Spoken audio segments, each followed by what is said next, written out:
Hey, good morning, everybody. David McLeod here, coming to you from Belmont, California.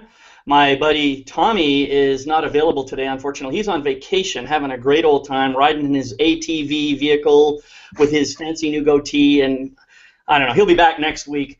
But meanwhile, I have assembled an amazing cast of powerful men that I just wanted to bring these guys into my studio area and do a show with them, because these are men that I have worked with and done some personal growth with, and it's really all about this concept of the heart-empowered man.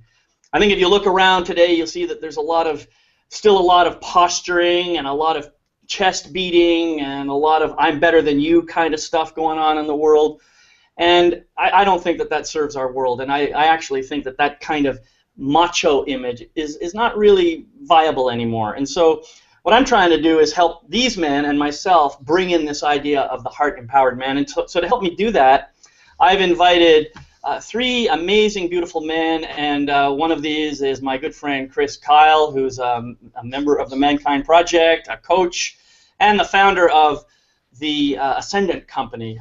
He does some great work as a teacher, and you're going to get to know more about him. You may have even seen him on the show before. And another amazing brother that I'd like to share with you about is a man by the name of Jewel Love, who's a marriage and family therapist, also a member of MKP, and just an honest, beautiful, loving man with a great, big, beautiful heart. Say hi, Jewel. What up, everybody? And last but certainly not least, this is my son, Kevin McLeod, and he's been on the show before as well. Kevin is he's working his way through life, and at the same time, he's got just an amazing gift as a writer, a poet, a rap artist, and just a musician. So, Kevin, say hello.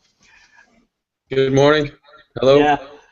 So, I guess before we went live, we started talking about this idea of flow. It just kind of magically showed up in our conversation because Jewel was sharing about his recent vacation. And Kevin noticed that there was a metaphor there. So I actually would like to start with that.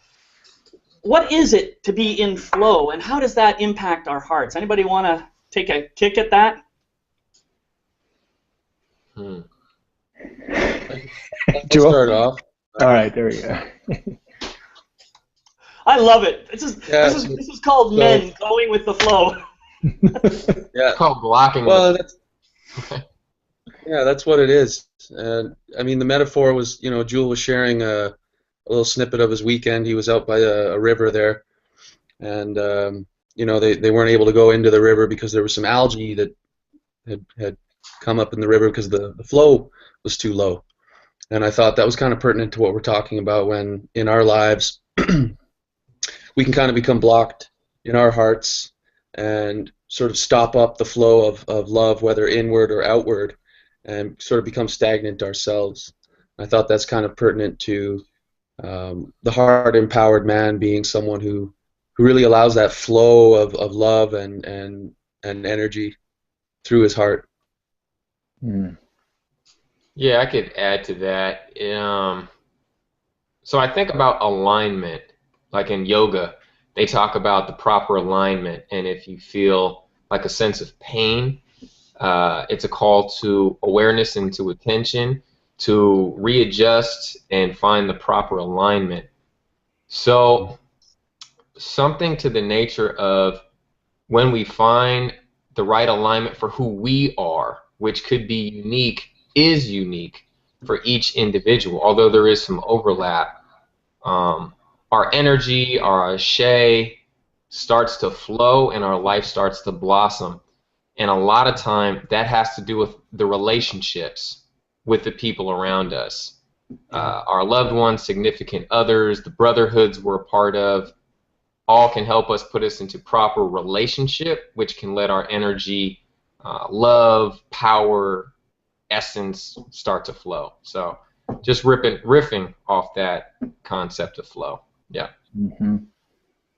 Yeah, what do you think, Chris?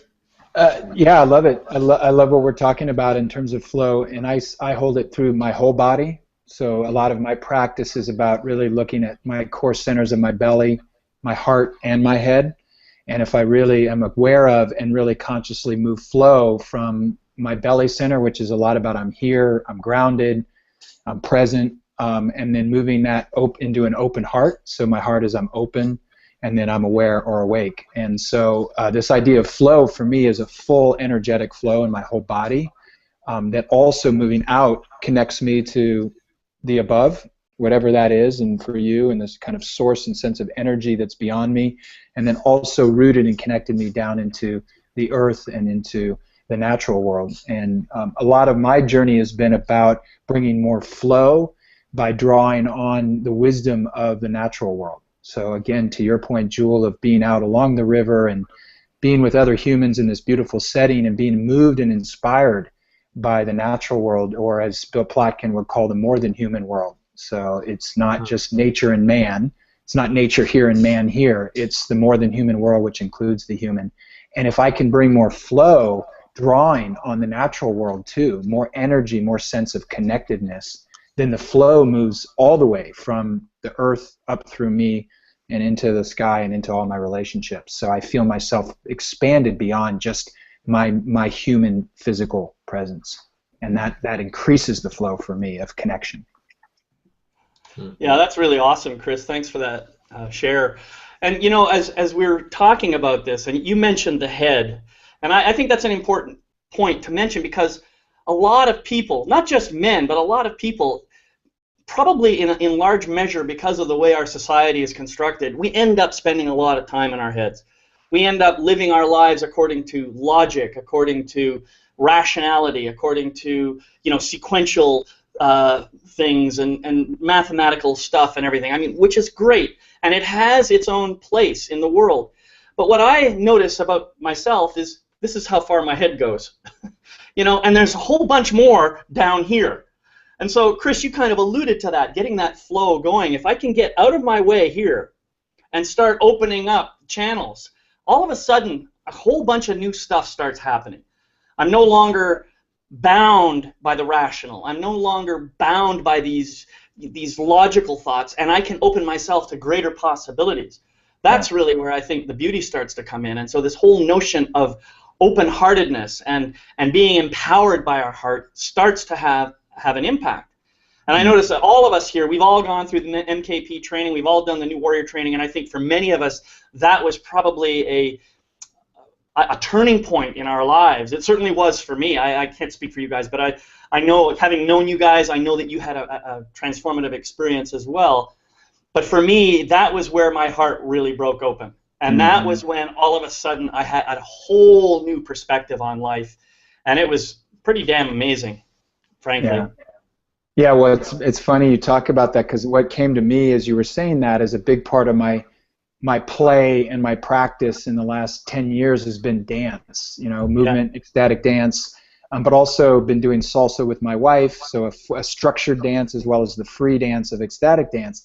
And it's amazing because the journey for me over the last 15 years has been to be more embodied. Like the way I hold the heart-empowered man is just that, is there's a sense of embodiment down into the heart and even into the rest of my body, so that I actually integrate. I'm integrating the wisdom and the knowledge and the information that comes from my whole being, from my body and from my heart, not just my head. But it's kind of funny because we talk a lot in the men's work about just get out of your head, like cut your head off, like get out of your head. And that's actually, it's good maybe in the early stages to help men just drop, but it's really about integrating, you know. And so when I dance, it helps to just clear the mind for me, but I also know that things arise in my awareness, that is my mind, about how I'm being or how my energy is or what's moving, so I can feel more of this sense of connectedness to my whole being, you know, my whole sense of self, rather than, like you said, just this intellectual, you know, left-brained kind of, you know, capacity that I love going there, but it doesn't really serve me all the time, you know. Right. You know, adding to the practice component, because dance has been huge for me. Yeah. Exactly. Just getting into my body, feeling the beat, letting it take over. It just brings me such a great sense of joy. And so I started to think, like, what are some of the other practices? And working as a marriage family therapist, gaining my hours, I've had to work, or I should say I've had the privilege to work with kids quite a bit. And those ages are grades, I should say, are kinder through 5th grade for a year, and then high schoolers for maybe 2.5 years. And working with the littles, the K through 5, you know, I don't know exactly how much therapy was done in a traditional sense, but there was so much play because that's how they kind of interact with the world and respond. It just brought my heart and my kid self online, and I just got to be this playful, kind of goofy, funny person, and they loved it, and they'd like run up and like hug my legs, and that just brought so much joy to my life. And it wasn't through a serious space, it was through a being open, being childlike, being playful space, and that was very healing for my quote-unquote inner child self to have that experience and have it validated and nurtured. So as far as practices are concerned, to becoming a more heart-centered, empowered man, working with children professionally and even just being around those in my own family has been very healing for me. So I'll throw that into the stew, into the gumbo, into the pot. And Kevin, how about you, Kev? I would echo I would echo what Jewel just said. I've had the privilege of taking on a certain sort of guardian role for a little boy, and it's easily one of the most profound, heart-opening, wisdom-gaining experiences that I ever had. And tying that into something you said, Dad, about these kind of like life, what did you use? I think you used the term peak experiences. And it's been my experience that those experiences occur when my heart just seems to kind of blast open. Not necessarily that it was totally closed before, but it just seems to reach a new level of openness. And, you know, not working, but being in a position to kind of raising a child and touching into that inner child. I think we all go through a time in our lives where we sort of shift from being that kid who's always goofy and playful and super open and curious to kind of shutting down. And I think it's interesting to look at, like, where did we start to shut down? You know, why did we start to shut down? You know, what were the beliefs that we started to take on? Like, oh, I can't be this way. I can't be my natural, curious, you know, beautiful, magnificent self. I need to, like, sort of edit and censor myself so that the world around me won't react in a way that makes me feel pain. You know, Right. and I think that's part of why we do shut down, is because we receive some sort of judgment or some sort of response from our environment that hurts, and we go, I don't want to feel that anymore, so I'm just not going to be quite as explosively awesome as I otherwise would be. And having a child in my life has shown me that it's just like, it's completely ridiculous, man. Just be that beautiful boy, be that beautiful little child. Right. Well, that's a really beautiful description that you put out there, Kevin. Sorry, guys, I'm getting some feedback here. Can you all mute? It's Kevin. Yeah, Kevin, can you mute? There we go. Yeah. So I was just going to say that was just a really beautiful image that I got from you. I was really feeling that in my body. And what I was noticing about that is, I think that's what happens. I tend to agree with that we take on these beliefs. They may not even have been intended the way we take them on, but we still take them on, and we kind of judge ourselves as not being good enough, or something's wrong with us, or whatever the truth is. And so we try to hide those parts of ourselves, and that is where we end up creating these masks, these costumes that we wear to show up in a certain way, because we think that somehow it's going to make other people approve of us, or, you know, be willing to accept us as we are. And in the process of doing that, we put on this armor that protects our heart from getting hurt. And so consequently, we end up with these macho images. We end up trying to be a lot tougher than we really are, or pretending to be tough. And what do we gain for ourselves? All we end up doing is creating a lot more pain, not just for us, but for people around us. And I'm going to ask each one of you men, as you started doing this work and started opening up your heart, did you find yourself feeling less powerful? Chris. You're so cute. That was very cute, David, with the little look. Do you feel less powerful? Yeah, it's a great question. I mean, I also want to earmark, I'd like to come back to the practices conversation because I think that's really important about being on a path of a heart-centered man, a powerful, heart-centered, grounded man. But for me, no. I mean, it's kind of a rhetorical question for men that are working on their stuff and working on themselves, is that as I go deeper and as I find these edges of my vulnerability, of my woundedness, the idea of shadow work in terms of Jungian shadow work and the shadow work we do in the Mankind Project, is I begin to, for me, I unfold myself in a way that I start to see myself in a more complete and whole light, and that gives me more power and more energy, even if it feels scary. Or even if my vulnerability starts to get into my way of like, I can't really show that, I don't want to go there, this is shameful or embarrassing for me, or whatever it is, whatever that block is, I notice when I break through that and share more of myself. So it's like Brene Brown's work on vulnerability and on shame. As I share more of myself and I take that risk, I actually find that I get more of what I want. I get more connection, more sense of heartedness between in relationships, both with men and with women and my partner. And even though my fear keeps me from that, as I break through that, I find that the relationships that I have, both men and women, become richer, fuller, more dynamic, and then I'm noticing that I actually have more sense of authentic power, and it feels good, and it just feels good. I feel more expressed, and in a way safer than if I'm trying to figure out how to hide all these pieces of myself or shape them in a way that looks good. And I'm a recovering golden boy. Looks, got to look good all the time. So that's sort of my recovery, is my image is paramount, and so that I'm really working that. I continue to work that edge. Yeah, right. Thanks, Kevin. How about you? Did you notice any shift? Do you feel more or less powerful when you open up your heart? Uh-oh. I think we just lost Kevin. All right, I'll take it to you, Jewel. How about you? Man, I wanted to answer a question you asked right before Chris began to answer, and it felt like it was a little bit different than. Sure. Go ahead. Yep. But I forgot what it was. I just remember I wanted to answer it.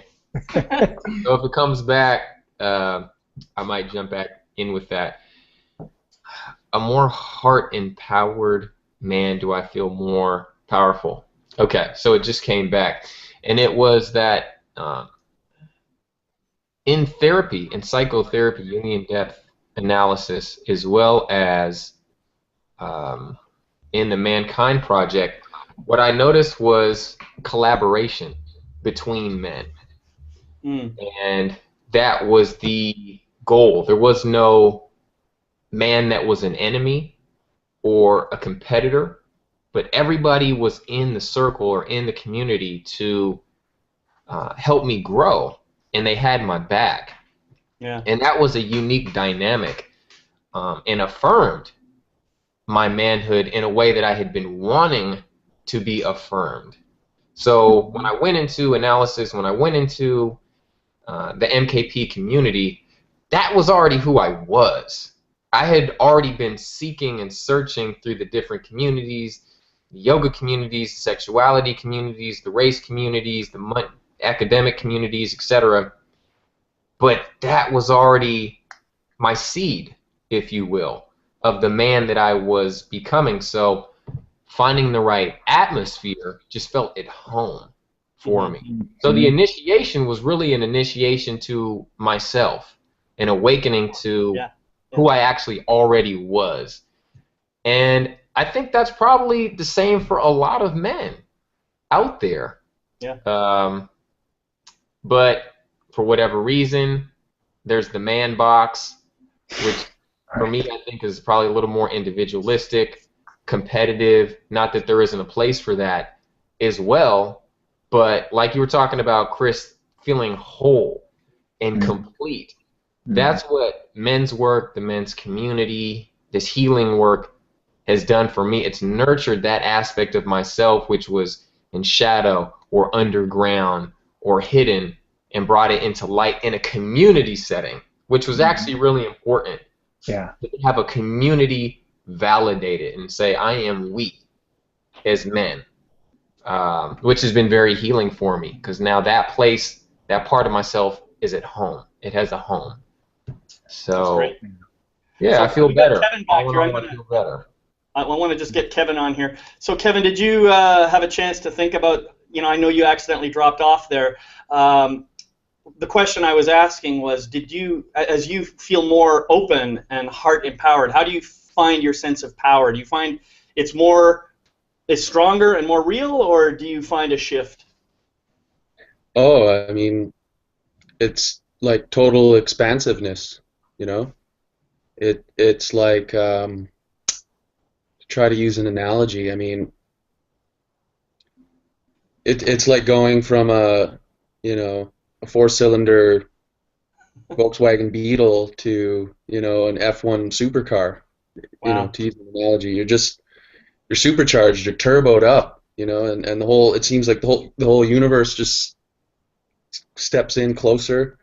And I think one thing that's interesting to add into the discussion is, like, what does it actually mean to feel powerful?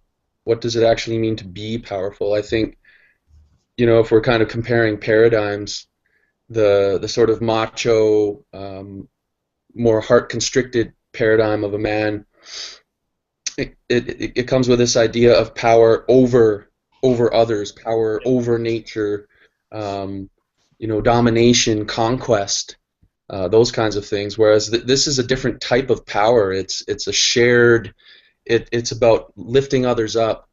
I want to lift myself up. I want to feel powerful. I want to be strong. But it's not about being stronger than anybody else. It's about recognizing the truth of our interconnection and our oneness. So the power that I've felt through those experiences, whether it was with the MKP or different spiritual experiences, or even just going through pain that caused my heart to break open more, and therefore that vulnerability that opens me up to feel more of life, it's that realization that we can all kind of lift each other up, Wow, I love that image, Kevin. Thank you. That I agree with that totally.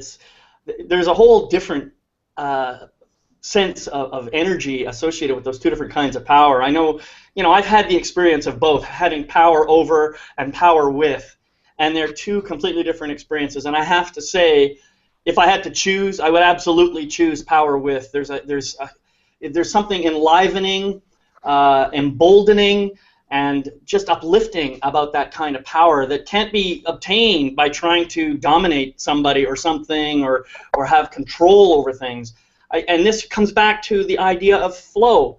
When I'm trying to be in control, I am trying to kind of get that flow to work the way I want it to work, rather than just going with the flow.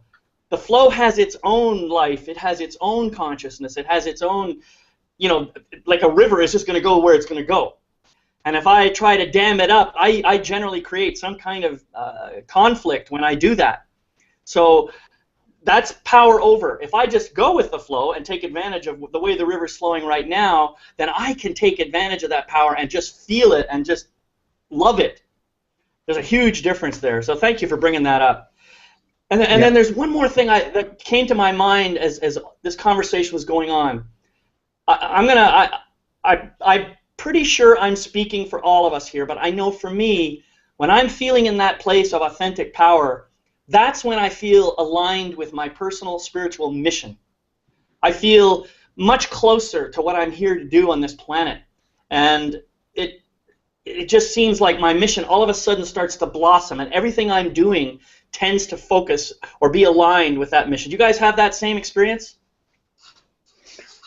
Yeah, and I want to come back to power a little bit, and then go into what you're sharing there about purpose or mission. And I feel like that the way we are developing and evolving as a species, so as humans, so men and women are on their own journey, a similar journey as human beings, and then even a slightly variation of the journey for a woman or her feminine energy, and for a man and his masculine, and then a woman on her masculine and a man on his feminine.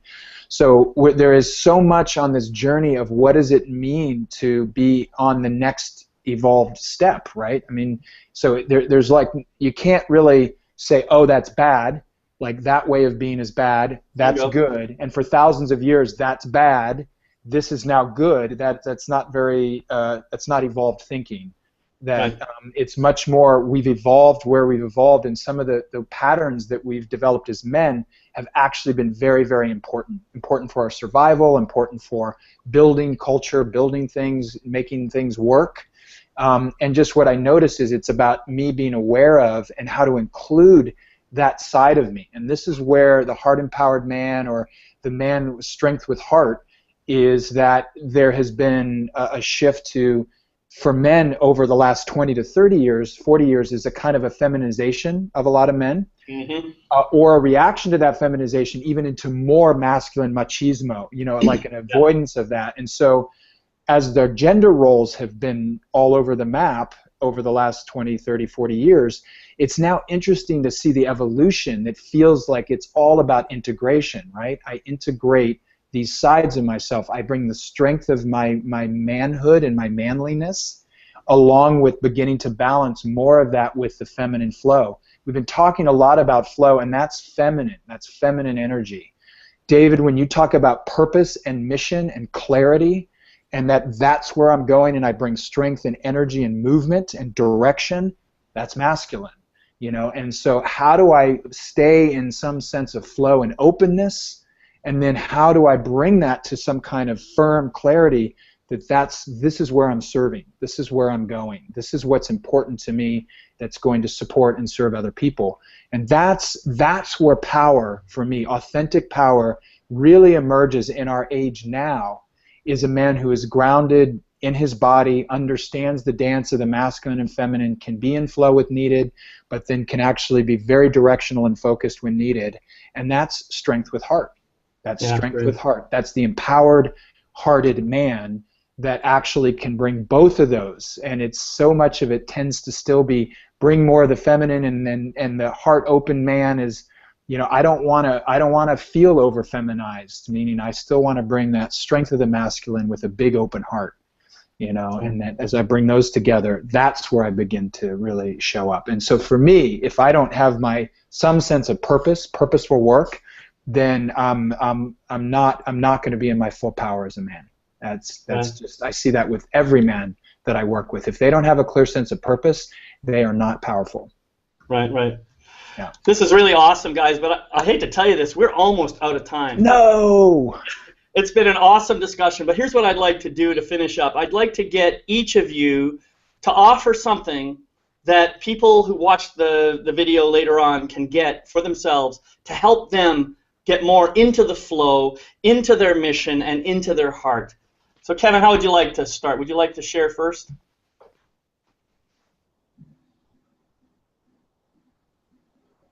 You're still muted there. Still muted, yeah. Sure. I guess I would close out with something that came to mind as I was listening to you other men speak. This analogy, this idea of flow has really flowed through our conversation, and what comes to my mind is Aikido. For some reason, it came to my mind because it's all about flow, and it's about non-resistance. It's about not fighting with life, whatever form it happens to take, whether it's an actual physical adversary, some obstacle in life, or our own emotions. And we also talked about dance. And Aikido is kind of like a dance. It's about dancing with our opponents, dancing with our adversaries, and not competing with them, not contesting with them, but realizing that they're there to actually make us stronger, make us better dancers, and help us learn to flow. So Nice. I guess I would offer to everyone here, and as well as to myself, that the apparent obstacles and difficulties that show up, those are our dance partners. So just kind of dive in and practice your footwork, I guess. That's great. And Chris, how about you? What would you like to offer?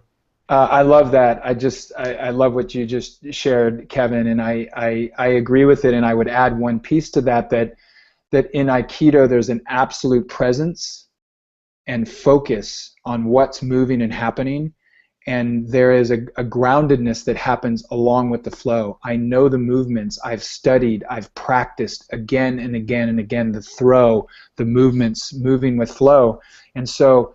It's also there's also times to know when to do this throw or that move, or when do I bring in my energy either to actually engage or to separate. And so for me, it's really about coming back to a theme for me that I've been working for several years is strength with heart, and that we could say heart has that place of flow and knowingness. And the strength for me as a man is then just being in my presence, being grounded, knowing what's true for me, knowing myself well enough, and then being willing to be focused and clear and say the hard truth and bring an edge, and that there's a strength in that. And then I allow flow to happen with that ability to stop and just go, boom, that's what I need to say. This is what I need to share. This is my energy that I need to bring in this moment. And that kind of clarity and focusedness is such an important part for me, along with all of the movement and the flow and the dance and the play. So awesome. I work to bring those together. Yeah. Thank you, Chris. Jewel, what about you? How would you like to close out? What offer would you have? So it's a quote from Howard Thurman. It's on the back of my business card here. It says, "Don't ask what the world needs. Ask what makes you come alive and go do it. Because what the world needs is people who have come alive." Wow. So figure out what makes you come alive and go do it. We need more of those people in the world. Ashe. Awesome, dude. Well, listen, folks, I just want to say thank you so much to my special guests, Kevin MacLeod, Chris Kyle, and Jewel Love, and you guys have been awesome, so thank you so much for joining me today.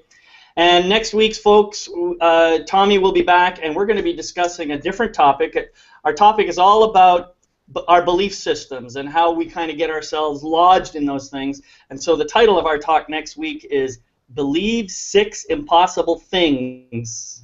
So have fun with that. Bye-bye now. Thank you.